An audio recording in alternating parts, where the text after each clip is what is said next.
Hey guys, I'm Lizzie Pierce here for Storyblocks, and I'm going to walk you through how to develop a unique editing style that matches your brand. If you haven't watched Storyblocks' other video on how to develop your own personal brand, then I would definitely suggest you check that out before continuing to watch this video. Developing your own unique brand for your content is really tough. It comes down to not just your energy on camera, but the genre of content itself, and even the design of your logo and thumbnails. One key indicator of your personal brand that is not to be forgotten is the editing. This can really lend itself to personalizing your content and setting it apart from the rest. First things first, music and sound effects. Now, music and sound effects play a huge part in setting the tone for your content. It's an often overlooked and unnoticed part of the editing process, but it can have a massive impact on your brand. Are you trying to come across more playful?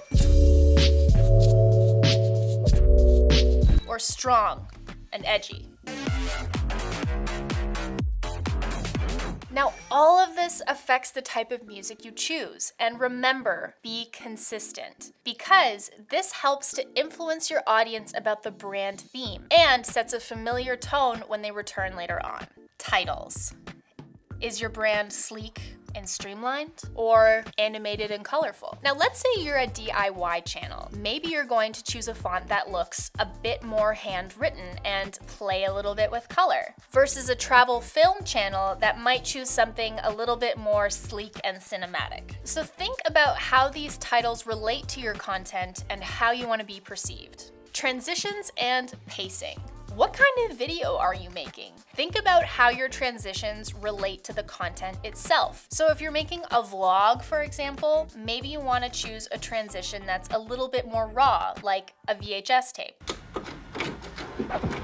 Or if you're doing photo and video tutorials, maybe you want a transition that emulates a camera shutter. It's also possible that your content doesn't require any transitions at all. Maybe you're a comedy channel and you require some fast-paced jump cuts to keep your audience engaged. Your editing style can be known just as much for its pacing and cutting style as it would be for the use of more complicated transitions. Always think about how that transition or cut lends itself to the genre. And don't forget, be consistent. Quality of footage. What camera are you shooting on? This also contributes to the editing style of your content. If you're filming on a phone, for example, you can make an edit that lends itself to the more raw nature of a handheld phone. If you're shooting on a more professional camera, you may want to make sure that your music, titles, transitions, everything lends itself to a more professional and highly produced piece of content. So what have we learned? Defining your brand is the most important first step, but piecing together your editing style is a great way to support and reinforce that brand identity consistently. I'm Lizzie Pierce here for Storyblocks, and thank you guys so much for watching.